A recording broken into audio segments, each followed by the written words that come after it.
अगले जो हमारे वक्ता हैं श्रीमान आनंद राजाध्यक्ष जी, आप उन कुछ नामों में से हैं जिनमें से मैंने भी सीखा है। आप महाराष्ट्र में रहते हैं, फ्रेंच कट दाढ़ी आपकी, आप आ जाइए आप मार्केटिंग फील्ड से जुड़े हुए हैं और सनातन धर्म के बारे में हमने सुना था कि यार हमारा प्रोडक्ट बड़ा अच्छा है, उसकी ब्रांडिंग और मार्केटिंग हम अच्छी नहीं कर पाते। अगर हम उसकी पैकेजिंग अच्छी कर दें तो हम पूरी दुनिया को बेच सकते हैं, क्योंकि एक तरफ तो एक पीडोफिल को दुनिया का सबसे बढ़िया आदमी बता के बेच रहे हैं, हम पे राजा राम है, हम उन्हें नहीं बेच पा रहे। भाई सारा खेल ब्रांडिंग मार्केटिंग का ही तो है। तो इसके लिए मैं आमंत्रित करूंगा आनंद राजाध्यक्ष जी को कि वो आए, हमारे मध्य में अपनी बात रखें, और फिर मेरे से कोई गलती हुई हो तो क्षमा प्रार्थी।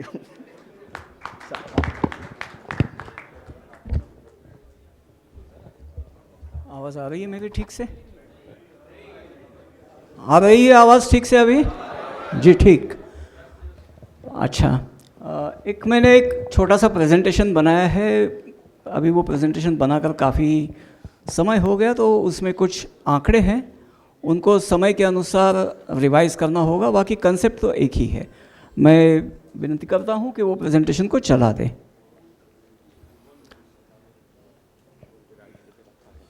समाधान की ही बात है, बहुत साल से उसे लेकर घूम रहा हूँ, कई लोगों से मैंने दिखाया, देखा, सबने सराहा, सबने। आज सबके सामने रख रहा हूँ कि कुछ हो जाए, मतलब अभी तक किसी ने कुछ किया नहीं है। ठीक है,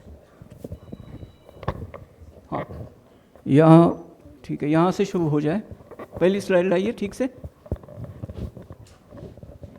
ठीक है, देखिए कब अपडेट किया था, तो 5 साल हो गए उसे। आगे चलिए, अगला पेज ले लीजिए प्लीज।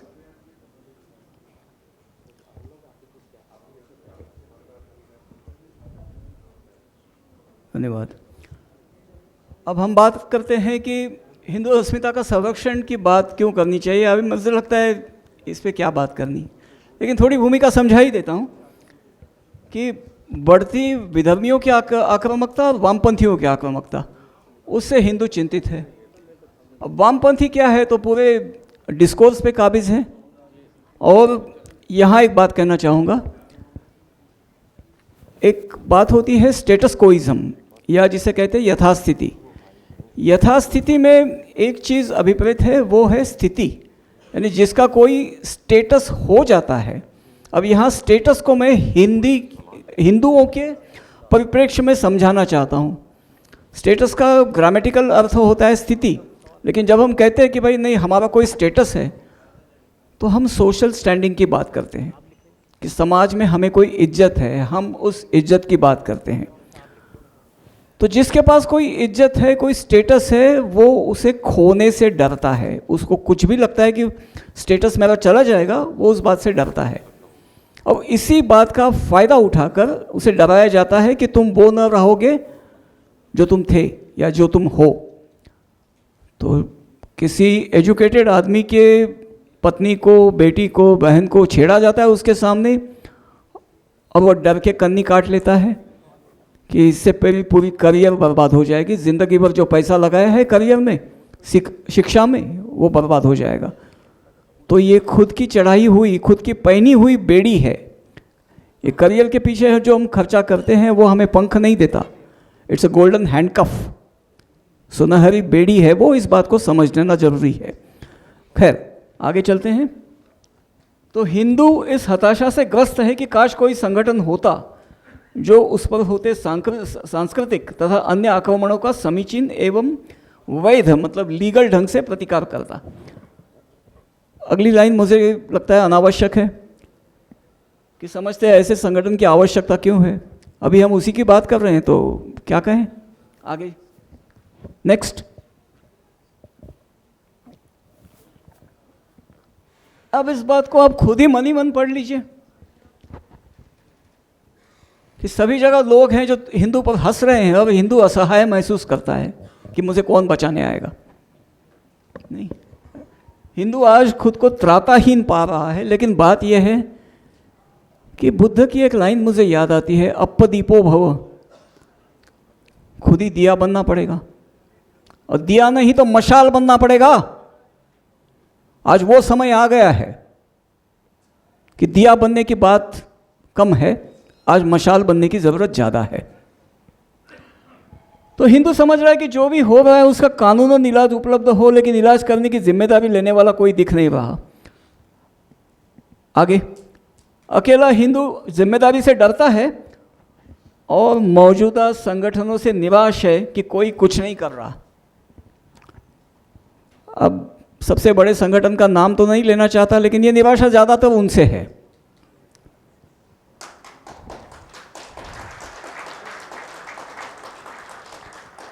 किसी का नाम लेना ठीक नहीं है, लेकिन मैं इतने लोगों से मिला हूं और इतना निराश हुआ हूं कि क्या ही कहें।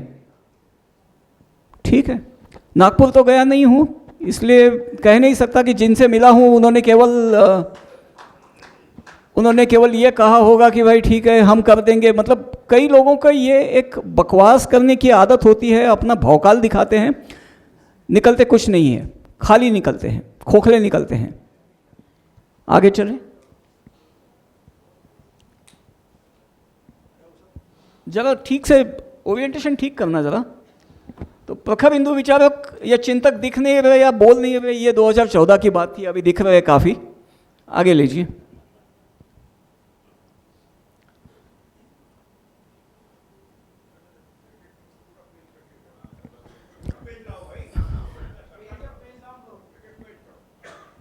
फुल पेज कर लेना। अभी देखिए, ये सबसे बड़ा मुद्दा है कि हिंदू चिंतक विचारक क्यों आगे नहीं आ रहे। तो जिनको सोच है वो एजिटेटेड तो है, उद्वेलित तो है, आगे आने से डर रही, क्योंकि हर कोई नौकरी के खूंटे से हर किसी ने खुद को बांध रखा है। यहाँ जो मैंने स्टेटस को की बात की वही बात थी कि आदमी सोचता है मेरी नौकरी चली जाएगी। बात यह है कि हम नौकरी पर ही क्यों फोकस्ड है, हम व्यवसाय की बात ही नहीं कर रहे हैं। व्यवसाय करे तो आदमी केवल डॉक्टर बन सकता है, वकील बन सकता है, बाकी सभी व्यवसाय से हिंदू शर्मिंदा है, या हिंदू को शर्मिंदा किया जाता है। हिंदू को अन्य व्यवसाय करने से शर्म आती है, वो केवल नौकरी नौकरी नौकरी के लिए बैठता है। और बात यह है कि पूछते हैं, शादी की बात होती है, विवाह की बात होती है, तो पूछा जाता है भाई कोई नौकरी कर रहे हो या नहीं। कब तक नौकरी को बेड़ी बनाकर रहेंगे हम, ये पूछना ज़रूरी हो गया है। आगे बढ़े थोड़ा। तो आज वो न भावना है न वो परिस्थिति की युवा हिंदू। एक मिनट, मैं यहाँ ये बात कहता हूँ कि धर्म करियर का माध्यम बने, ये अनिवार्य है। और यहाँ मैं आपको एक ऐसे संगठन से परिचय करा देना चाहता हूँ जिसका नाम है ADL, एंटी डिफेमेशन लीग उसे कहते हैं। आप सभी घर जाएं तो adl.org पर जाकर ज़रूर देखिएगा, ज़रूर समझिएगा ADL क्या है। ये यहूदियों का एक संगठन है जिसका नाम बहुत ही मिसलीडिंग है, एंटी डिफेमेशन कहते हैं, लेकिन एंटी डिफेमेशन केवल है नहीं। उनका बेसिक काम ये है कि जहाँ भी यहूदी को यहूदी होने के नाते तकलीफ़ दी जाएगी, वहाँ ये संगठन उसके लीगल डिफेंस के लिए कूद पड़ता है, उसको वकील देता है। वकील अपने पेरोल पर रखते हैं, इसके लिए काफ़ी पैसा लगता है। यहूदियों को तो हम ये कहते हैं कि भाई यहूदियों को पैसे की क्या कमी। पैसे की कमी हिंदुओं की भी नहीं है, पैसे की कमी हिंदुओं के पास भी नहीं है। कमी है तो केवल परस्पर विश्वास और समर्पण की। समर्पण से भी ज़्यादा परस्पर विश्वास की कमी है कि जो भी काम करने निकलता है, पैसे मांगता है तो बोलते ये क्या करेगा। आप चाहते हैं कि वो भिखारी की जैसी जिंदगी जिए, तभी आप पैसे दोगे। आप ये नहीं देखते कि ज़कात से जिनकी ज़िंदगी पल रही है वो बड़ी मज़े से पल रही है।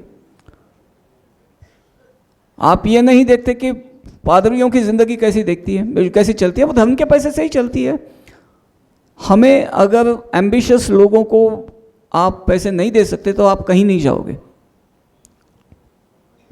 आपको एम्बिशियस आदमी चाहिए, जिसके पेट में आग हो, ऐसा आदमी चाहिए। यहाँ एक बात कहता हूँ आपको, एक नाम को समझ लीजिए, महाभारत का नाम है, ये नाम है घटोत्कच का। भीम का पुत्र था, हिडिंबा से उत्पन्न हुआ था, राक्षस था। बाकी समय घटोत्कच को कहीं बुलाया नहीं गया, लेकिन जब कौरवों की तरफ से राक्षसों का प्रयोजन किया गया युद्ध में, तो घटोत्कच को बुलाना पड़ा। आज हम वो समाज बन गए हैं जो एक बेसिक बात को भूल रहे हैं, और ये बेसिक बात ये है कि किसी भी समाज से सुपरस्टिशन और क्राइम जा नहीं सकते। मैं बड़ी जिम्मेदारी से ये बात कह रहा हूं। लोग इस बात से कतराते हैं, मैं नहीं कतराता। किसी भी समाज से सुपरस्टिशन और क्राइम जा नहीं सकते, जाते नहीं हैं। जो भी लोग बात करते हैं कि ऐसा नहीं है, वैसे में नहीं, हिंदू जरा सा एजुकेटेड हो जाता है उसके लिए सब चीज़ सुपरस्टिशन हो जाती है, लेकिन जरा कहीं प्रॉब्लम में आ जाता है, हाथ भर फट जाती है उसके, कहीं ना कहीं किसी के पास चला जाता है सर झुकाने के लिए।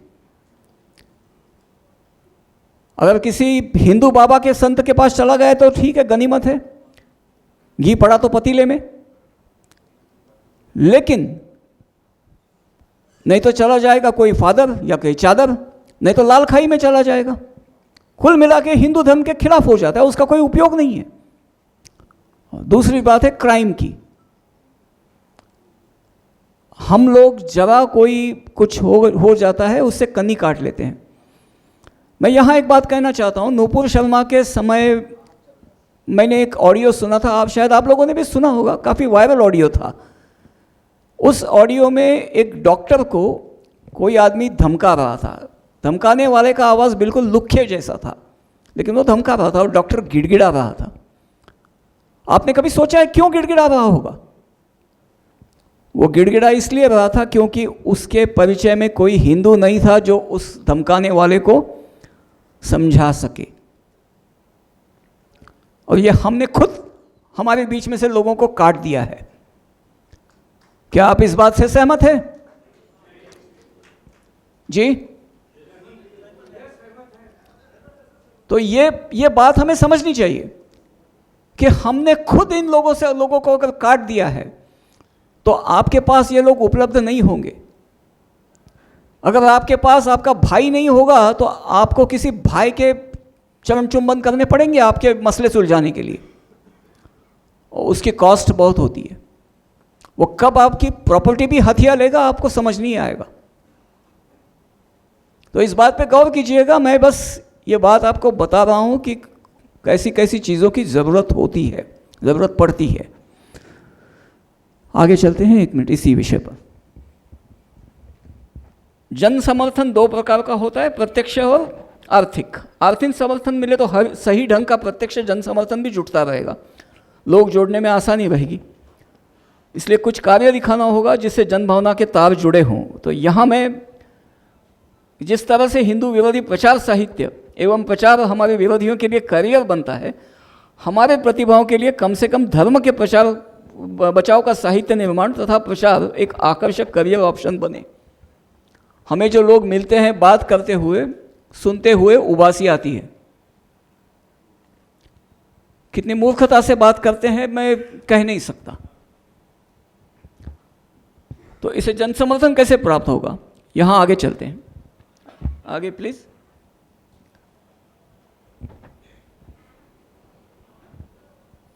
अरे वही स्लाइड पे रुके हैं। हाँ ठीक है, एक मिनट, ठीक है, नहीं आगे आगे चलिए जरा। अब ये कैसे कार्य हैं तो उस पर आते हैं। Next slide please. देखिए इस तरह प्राप्त हो सकता है हिंदू जन समर्थन। हिंदू विरोधी गतिविधियां करने वाले व्यक्ति तथा संगठनों पर भारतीय कानूनों के तहत मुकदमे दायर किए जाए, लेकिन ये वकील जो लड़ेंगे उनका खर्चा हिंदुओं को 3 गुना आएगा। क्यों आएगा ये भी बता देता हूँ। एक तो उसकी करियर समाप्त हो जाएगी, उसके बाकी सभी प्रोफेशनल केसेस जो होंगे वो जानबूझ के खराब किए जाएंगे।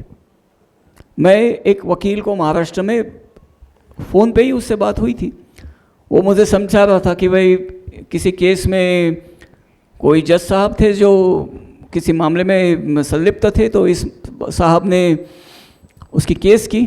जज साहब का नाम नहीं लिया, लेकिन मामला जज साहब की ओर जाना था, ये उसे पता था। तो मैंने कहा तो आगे क्या हुआ होगा मैं बताता हूँ आपको, आपके बाकी मैटर्स में आपका एडवर्स वर्डिक्ट आया होगा। तो बोला हाँ आपको कैसे पता? मैं बोला आप मुझे जानते हैं, मेरे बारे में जानते हैं? मैं बोला नहीं, आप एक केवल नाम हो किसी परिचित के द्वारा रेफर किए हुए, लेकिन क्या हुआ होगा ये तो मैं बता सकता हूँ आपको। आपके किसी पक्के केस में आपको खराब फैसला मिला होगा किसी दूसरे कोर्ट में। तो बोला हाँ वही हुआ। फिर अब किसी जिसका मैटर था उस क्लाइंट के किसी अनजान हितैषी का उसको फ़ोन गया होगा कि इस वकील का साथ छोड़ दो, इसे उड़ता तीर लेने की आदत है, इसके साथ जाओगे तो सुप्रीम तक रखड़ोगे और वहाँ भी काम आपका नहीं होगा। बोला हाँ वही हुआ। तो यही होना है, यही सिस्टम है। तो इसके लिए जो भी वकील हिंदू की केस लड़ेगा उसका योगक्षेम की जिम्मेदारी संगठन को लेनी होगी। दूसरी बात यह है कि जैसे वो लड़ेगा उस पर फिजिकल हमले भी हो सकते हैं, तो सुरक्षा की भी जिम्मेदारी है, वो भी खर्चा है। और तीसरी बात, जहां आप आदमी को खुद पहुंच नहीं सकते आदमी तो उसके फैमिली को अटैक किया जाता है। हम नहीं अटैक करते, सामने वाले अटैक करने से नहीं चूकते, ये उनकी नीति है। तो वो भी सुरक्षा, इसलिए वकील पर 3 गुना व्यय होता है, ये ध्यान में रखना होगा। आगे चलते हैं, 1 मिनट। अब ये संगठन अगर विश्वास पात्र हो तो उसके साथ नामचीन लोग जुड़े, ये मायने रखता है। और जैसे अभी ओमेंद्र भाई ने कहा तो मैं भी वही बात करता हूँ। वैसे आपको एक बात बताता हूँ, एक कैलकुलेशन मैंने देखा था कहीं, तो वो आपके साथ शेयर करता हूँ। अमेरिका में एक संगठन है नेशन ऑफ इस्लाम, वो लोग कहीं गए नहीं, मतलब कुछ उनके अंतर्गत मसले हुए, लेकिन उन्होंने एक बात बताई थी वो मुझे बहुत काम की लगी। वो रोज़ के 5 सेंट की बात करते हैं, मैं यहाँ रोज़ के 5 रुपये की बात करता हूँ, महीने का 150 रुपया हो जाता है। अगर इस बात से अब भारत में कम से कम 70 करोड़ तो हिंदू बचे होंगे, उसमें से 10 करोड़ भी ये दे दें हर महीने, तो साल का हो जाता है 18,250 करोड़। इसके ये कमिटेड फंड है, तो कोई फंड मैनेजर इसके ब्याज में ही जो डॉक्टर रत्नों को महीने का 100 करोड़ चाहिए वो दे सकता है।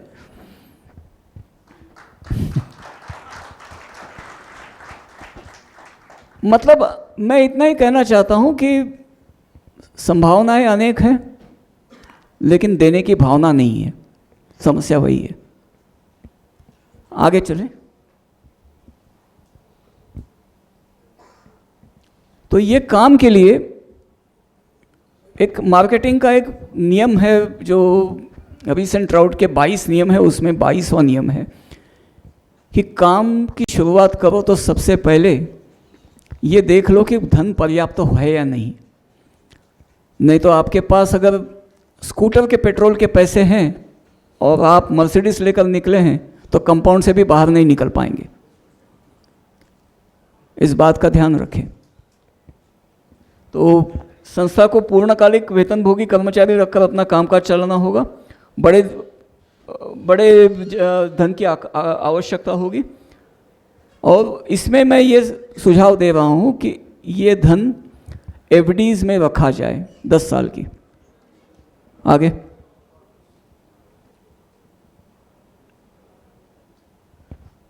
आगे आगे ऊपर लीजिए,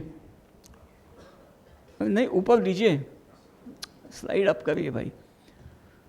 एक विस्तृत योजना है जिसमें जो खतरे हैं, हित शत्रु है, उनका नाम निर्देश किया जाए, ऐतिहासिक परिप्रेक्ष्य का भी संज्ञान ले, समाधान का प्रारूप सुझाएं।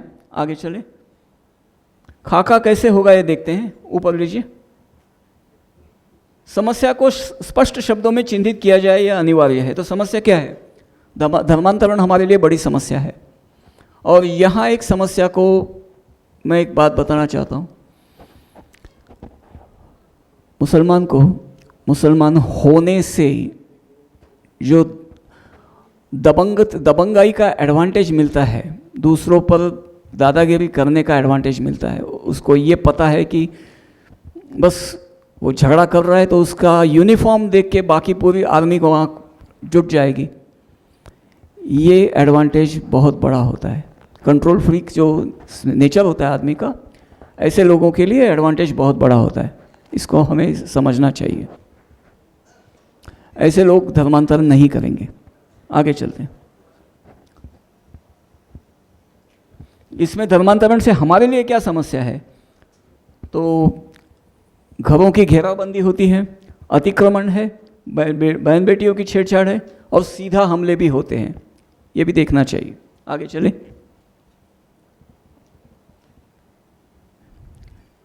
कैसे रोके, तो अभी इस पर कैसे रोका जा सकता है उस पर आ जाता हूँ। ऊपर चले जरा। ये भी बात ठीक है कि कोई आज तक अभी लोग लगे हैं तो कोई ठीक से नहीं कर पा रहे, तो इसके मुख्य कारण ये है। आगे चलें। हाँ, अकेले हिंदू ने हमेशा यही सोचा है कि वो निपट अकेला ही है और उसने खुद को हमेशा अकेला पाया भी है। इसलिए न वो किसी संगठन को कर पाया है, ना कोई संगठन का पूरा खाका बनाने की सोच पाया है जो धर्मांतरण को टक्कर दे सके। ऊपर लीजिए। संगठनों ने भी इस मुद्दे को एक होकर टक्कर देने का विचार नहीं किया है। निवेश तो लगेगा, कितना निवेश लगेगा, इसके सामने क्या बनेगा, क्या परिणाम दे सकेगा, उसका खाका कैसा होगा, कार्यकाल एवं कार्य पद्धति कैसी होगी, ये उस पर विचार नहीं हुआ था। अब हुआ है, जो आज हम सुन रहे हैं। आगे चलें। यहाँ मेरी सोच ये है कि एक स्वतंत्र ऊपर करें जरा, नहीं पेज ऊपर करें जरा, हाँ ठीक है। एक स्वतंत्र बहुआयामी संगठन का निर्माण हो, जहाँ एक लीगल विभाग हो, एक प्रचार प्रसार साहित्य एवं निर्माण एवं प्रकाशन विभाग। आगे चलें। इतिहास, सांस्कृतिक संशोधन, लेखन विभाग। ये संगठन का कार्य परिवार के सदस्य संगठनों से तालमेल से होगा। अब ये बात तो मैंने संघ को उपलक्ष्य में लेकर लिखी थी, लेकिन ठीक है, आगे बढ़े। लीगल विभाग क्या करेगा? तो युवा होनहार वकीलों की एक टीम का चयन किया जाए। ये वकील सैलरीड फुल टाइमर होने चाहिए। निस्वार्थ त्याग से समर्पित काम नहीं होता, वेतन के कारण परिणाम की बाध्यता भी होगी। इसलिए ये काम पूरी व्यावसायिकता से प्रोफेशनलिज्म से होना चाहिए। आगे चलें। धर्मांतरण पर जहाँ भी कानून द्वारा रोक संभव है। अब यहाँ एक बात कहना चाहता हूँ, भारत में कई राज्यों में धर्मांतरण पर कानूनी रोक है, लेकिन पुलिस केस एंटरटेन नहीं करती और लोग भी सीरियसली केस को आगे नहीं ले जाते। यहाँ आपको समर्पित वकीलों की आवश्यकता है, क्योंकि वकील सोचता है कि उसने अगर केस ये लड़ी केस तो उसका करियर गया। तो इसके लिए प्रोफेशनली सैलरीड वकील चाहिए जो ही ये काम कर सकें। आगे बढ़ें।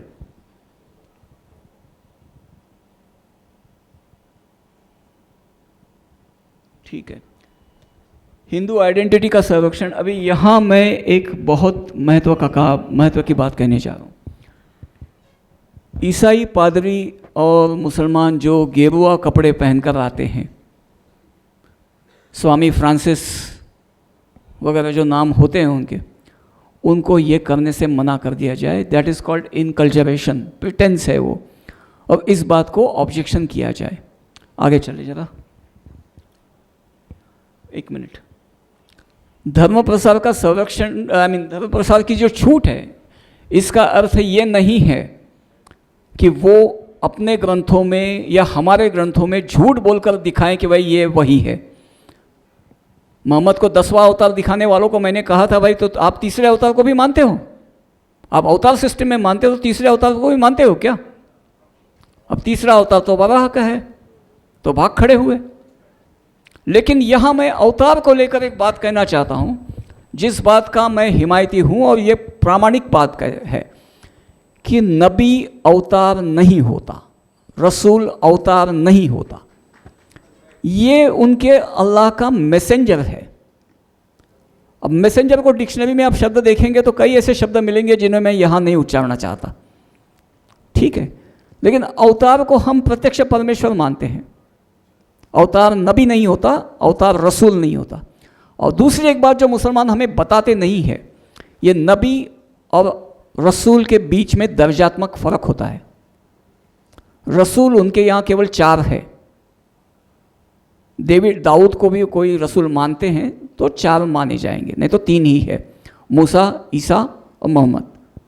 और मोहम्मद को वो खात्मे अंबिया मानते हैं, मतलब उसके यहाँ ख़त्म बात, दुकान बंद। तो बात ये है कि मूसा जो है वो विंडोज़ 95 थे, ईसा विंडोज़ 98 और हुजूर पाक सल्लल्लाहु अलैहि वसल्लम विंडोज़ का फाइनल अपडेट। उसके बाद दुकान बंद, शटर डाउन, ताला लगा, अल्लाह ताला, ख़त्म। तो नहीं, हैंग नहीं, बंद कर दिया, नो फर्दर अपडेट्स।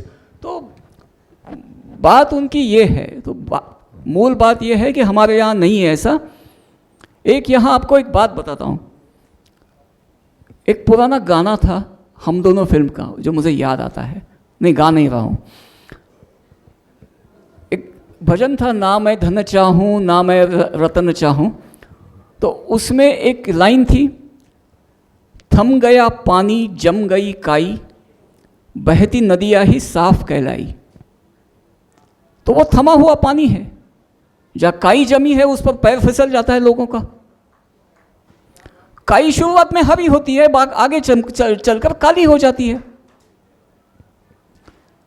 तो आईएसआईएस का झंडा काला है, इसे याद रखिएगा।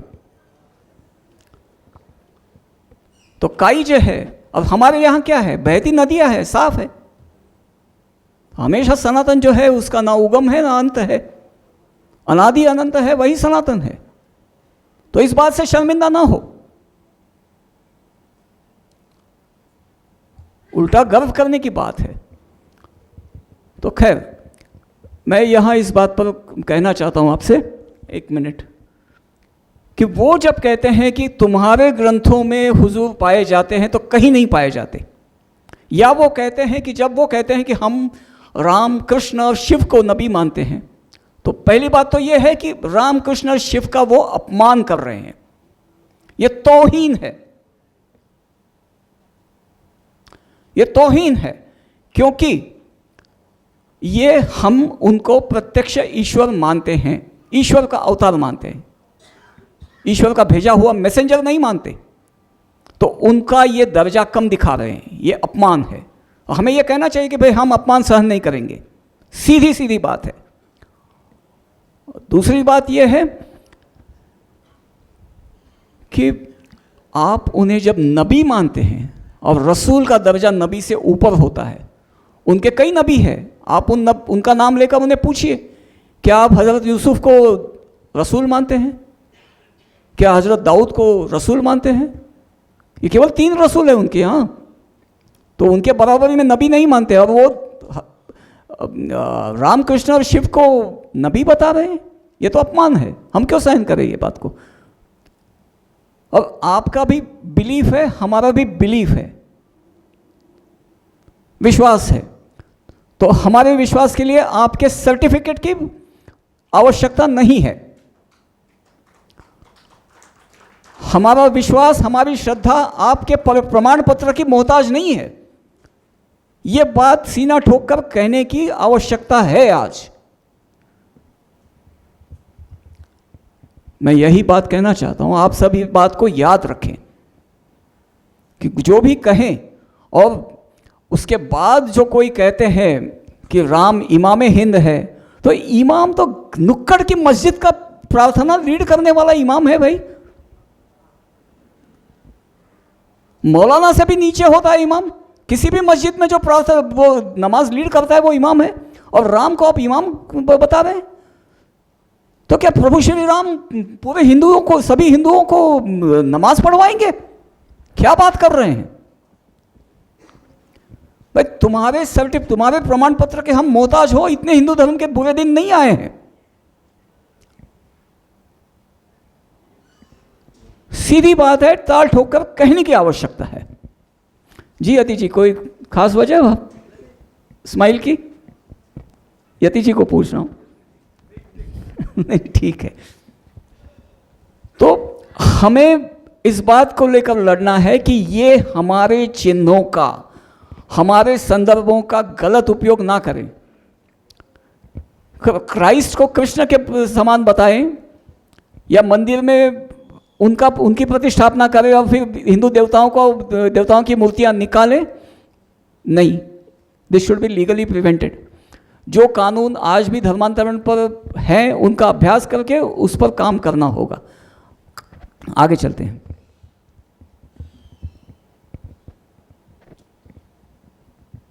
यहाँ ये हमारे परंपराओं पर वगैरह गलत आरोप लगाते हैं, उसका विरोध करना होगा, मुखर होकर विरोध करना पड़ेगा। आगे चलते हैं। भारत का कानून पर्याप्त है, हमने फॉलोअप नहीं किया। हम कानून मांगते रहते हैं, लेकिन एक बात बताता हूँ, बल के सामने कानून की बत्ती बन जाती है। कोई कानून आपको नहीं बचाएगा। अगर आपकी बस्ती का ये रेपुटेशन है कि वहाँ कोई घुसे तो अपने पाँव पर वापस जाएगा या कंधों पर वापस जाएगा, इसकी गारंटी नहीं है, तो कोई घुसेगा नहीं। आप दरवाजे खुले रखकर छोड़ सकते हैं, और नहीं तो आप चाहे जितने ताले लगाएं, आदमी दीवार तोड़ के अंदर आ जाएगा, ताले तोड़ने की मेहनत भी नहीं करेगा। तो आपको ये बात सोचनी होगी। आज मैं बात करूंगा, यहां पर एक बात रखूंगा, आत्मरक्षा की मैं बात नहीं करता। जय भाई, ये आपके लिए है। मैं आत्मरक्षा की बात नहीं करता। आत्मरक्षा अभी बात कालबाह्य हो गई है। कोई आदमी सोचता है कि मेरे पास कुछ सामग्री है तो वो खुश है। नहीं, उसको नहीं होना चाहिए, उसको बिल्कुल डरना चाहिए, क्योंकि उसको सबसे पहले निशाना बनाकर उसको संख्या के द्वारा उस पर हावी पड़ा जाएगा, उसकी मिसाल बना दी जाएगी, उसका हश्र बनाया जाएगा। सामूहिक संकुल रक्षा के लिए उपाय करने चाहिए कि लोग आपके यहाँ आने से डरें। उनको ये गारंटी होगी कि अतिथियों का यहाँ पर्याप्त स्वागत होगा।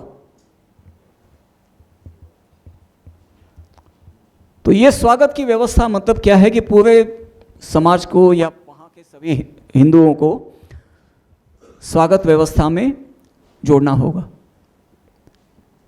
केवल शादी में, हमारे यहाँ शादी है, सभी आइए, अपने घर का कार्य समझ कर आइए। अरे भाई, यही तो तुम्हारे घर का कार्य है, यहाँ तुम्हारा घर दांव पे लगा है। इसमें नहीं जुड़ोगे तो किस में जुड़ोगे? इस कार्य में नहीं जुड़ोगे तो भाई तुम्हारा घर छीना जाएगा, क्या करोगे? तो संकुल रक्षा कैसी की जा सकती है, इस पर ठीक है, सार्वजनिक विवरण का विषय नहीं है, लेकिन काफ़ी कुछ है जो वैध तरीके से किया जा सकता है। तैयारी चाहिए। लेकिन आगे चले। यहां लीगल विभाग का एक बात कर रहा हूं मैं कि धर्म ग्रंथों का प्रमाणीकरण हो, और यहां मैं एक सार्वजनिक आह्वान करना चाहता हूं। अगर कोई किसी भी अविल मुक्तेश्वरानंद की बात छोड़िए, वो तो कांग्रेसी है, उनसे ये काम नहीं होगा, लेकिन बाकी किसी शंकराचार्य जी से कोई अगर एक वाक्य लिखवा कर लाए कि एकेश्वरवाद हिंदू परंपरा में शामिल नहीं है, लेकिन ये लिखवा कर लाना पड़ेगा। एकेश्वरवाद जो है ये मोनोथीइज्म का अनुवाद है। मोनो मतलब एक, थियोस ग्रीक शब्द है, दोनों ग्रीक है, मतलब ईश्वर, और इज्म यानी वाद। और यहाँ मुसलमान जो है वो एकेश्वरवाद कहते हैं, उसमें अग्निवेश जैसे, ठीक है, गाली नहीं देना चाहता, लेकिन वैसे लोग उनको समर्थन देते हैं। एकेश्वरवाद नहीं है। और ये बात कोई शंकराचार्य प्रमाणित करे तो वो काम मानी जाएगी, हम लोगों से बात करके नहीं होगा, ये आवश्यक है। उसको विकृत अनुवादों को चैलेंज करके जो डिस्टॉर्शंस है उनको बंद करना होगा। और यहाँ दूसरी एक बात कहना चाहूँगा, एक शब्द है ब्राह्मणवाद। आप सबने सुना होगा, ब्राह्मणवाद है, मनुवाद है, आपने भी सुना होगा। ये शब्द मोलियर ने 19वीं सेंचुरी में ईजाद किए थे और हमारे लोगों को सौंप दिया था, ताकि उनसे काम चलाया जा सके, समाज फोड़ा जा सके। इन शब्दों को चैलेंज करके कि भाई these words were coined with mischievous intentions, इनको चैलेंज करके अगर इन पर मुकदमा लड़ा जाए, ये शब्द अगर वामपंथियों के और हमारे शत्रुओं के हाथ से छीने गए तो यूँ समझ लीजिए कि पाकिस्तान के हाथ से एटम बम छीने जाने का कारण है। अगर उन पर प्रतिबंध लगाया जाए कि आप ब्राह्मणवाद और मनुवाद ये शब्दों का उपयोग नहीं कर सकते, जैसे किसी हमारे दलित भाई को हम उसके जाति के नाम से संबोधित नहीं कर सकते, वो गुनाह बन जाता है, इसी तरह ये गुनाह बन जाना चाहिए।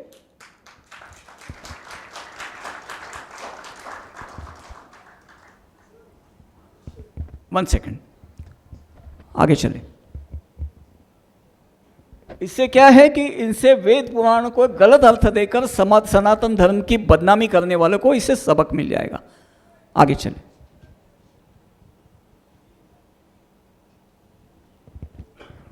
अभी देखिए महिषासुर को जैसा महिमा मंडन किया जाता है उसका, और भी देख रावण का होता है। सभी जो हमारे समाज के खल पुरुष हैं, समाज के अलग अलग गुटों के नायक बता रहा है, उन्हें ब्राह्मण वर्ग के षड्यंत्र का शिकार बतलाकर हिंदू समाज में फूट डालने का षड्यंत्र हो रहा है। महिषासुर रावण को नायकों के रूप में प्रस्थापित किया जा रहा है, दुर्गा सीता को दुष्चरित्र बताया जा रहा है। ऐसे दुष्ट प्रयत्न को कानूनन चैलेंज कर, यानी जो लोग ऐसे लिखें, ऐसे बोले, उन पर केसेस हो, ये साबित करना जरूरी है, क्योंकि अगर उन्हें पनपने दिया जाए तो फूट और सामाजिक विद्वेष बढ़ेगा, जिससे देश की सुरक्षा खतरे में आ जाएगी। और देश अपने घर से शुरू होता है। आगे चलें।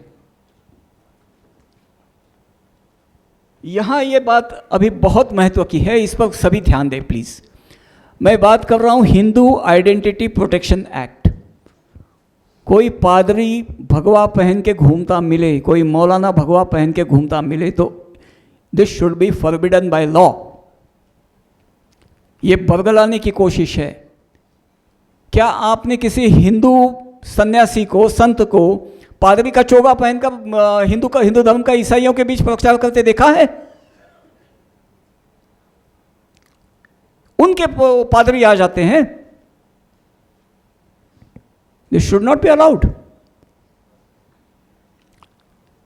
ये धर्मांतरण का मतलब, जो बरगला कर धर्मांतरण करने का प्रयास लिखित स्वरूप में इसको प्रतिबंधित करना चाहिए, ये मेरा आग्रह है।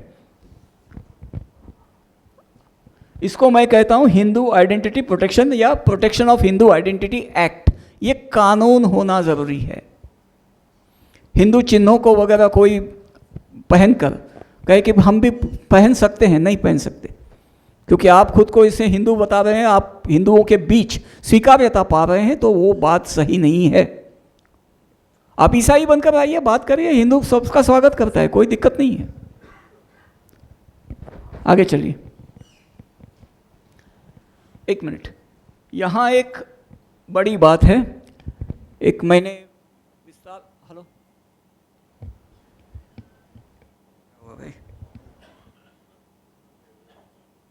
जरा देखिए तो, हाँ हेलो, यहाँ एक बड़ी बात है। मैंने कुछ साल पहले एक बात लिखी थी कि दलितों के धर्मांतरण का सबसे बड़ा छलावा क्या है। ये बहुत बड़ा छलावा है कि वो दलितों को कहते हैं कि तुम जिस जिंदगी में जी रहे हो उस जिंदगी से ऊपर उठने का हम तुम्हें जरिया देंगे अगर आप ईसाई बन जाओ। नहीं देते। अब आज दलितों के काफ़ी संगठन है, दलितों के काफ़ी मतलब आज खुद को वो कहते हैं क्रिश्चियन दलित संगठन। ये कहाँ से हो गया? मुस्लिम दलित संगठन कहाँ से हो गया?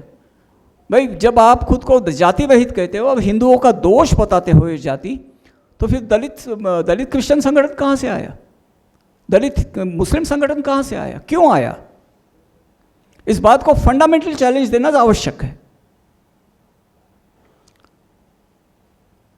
एक बात समझिए, यहाँ शेड्यूल कास्ट और शेड्यूल ट्राइब, शेड्यूल ट्राइब नहीं, शेड्यूल कास्ट, इस पर 1953 में 1950 की एक ऑर्डर है प्रेसिडेंशियल ऑर्डर है, मेरे पास कॉपी है उसकी, अवेलेबल है। वो एसटी नहीं है, उसमें एससी है। तो उसमें यह है कि जो हिंदू, जो ईसाई या मुसलमान, जो हिंदू देशज हिंदू धर्म में ही धर्मांतर करेगा उसी के लाभ चालू रहेंगे। अगर वो ईसाई बनेगा, मुसलमान बनेगा तो लाभ नहीं मिलेंगे। ये क्लियर कट लिखा है। वो सिख, बौद्ध या जैन होगा तो ही लाभ मिलते रहेंगे, नहीं तो नहीं मिलेंगे। इस बात का किसी को संज्ञान ही नहीं है। मैंने ये ऑर्डर कैपिटल टीवी वालों को भेजा था, बोला भाई इसको आप, अश्विनी उपाध्याय कुछ कर रहे थे, मैंने बोला ये इसको आप रखिए सामने, नहीं किया। अश्विनी जी को मैंने कांटेक्ट किया था, वो बोले जेन्युइन है, मैं बोला जेन्युइन है, आप पढ़िए उसको, खुद भी आप उसको सर्च करिए, नहीं किया।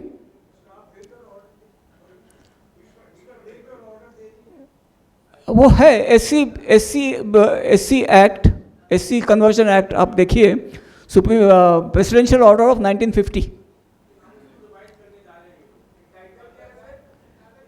SC conversion act, presidential order of 1950। हाँ वो तो ठीक है, उसके मैं बात करूँगा।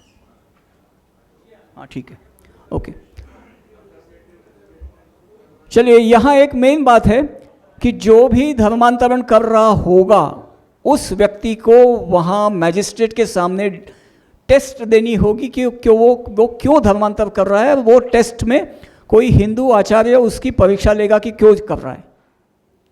ये कहते हैं कि हमें हिंदू धर्म में समाधान नहीं मिलता। कैसा समाधान नहीं मिलता भाई? तुम जानते भी हो, वहाँ सीधा समझ में आएगा कि वहाँ उसको क्या मिल रहा है। तो ये बात अगर होती है तो धर्मांतरण से मतलब मेरा आग्रह ये रहेगा कि जो उसका धर्मांतरण करवा रहा है उसको सजा हो, बरगला के कर रहा है, ये बात साबित हो जाएगी। ये प्रोविजन आना चाहिए, ये प्रावधान होना चाहिए। आगे ठीक है, विदेशियों के अनुवादों को निषिद्ध माना जाए। आगे एट्रोसिटी लिटरेचर जो होता है, एट्रोसिटी तो हम पर हुई है, अब वो एट्रोसिटीज की बात कर रहे हैं। तो हमें सक्षम साहित्यिकों को, लेखकों को उत्तेजन देना चाहिए जो हिंदुओं का साहित्य निर्माण हो। आगे चलें।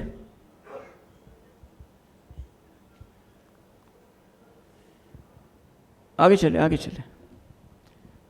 प्रसार इसका एक विभाग होगा। आगे चले। ये विभाग जो है ये फंड रेजिंग भी करेगा, इवेंट्स करेगा तो फंड रेजिंग भी करेगा। जन जागृति, डेमोग्राफिक चेंज जो हो रहा है उस पर लेकर जन जागृति होनी चाहिए। आगे चले।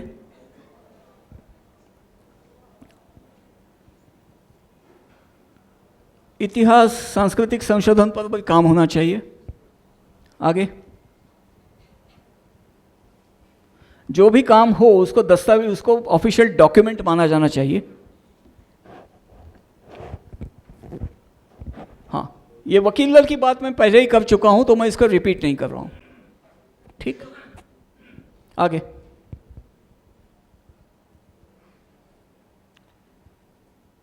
सालाना बजट, अब ये इस पर अभी मैं बोल रहा हूं और ओमेंद्र भाई ने भी बात की है तो इस बात को फिलहाल हम स्किप कर देते हैं। That's it,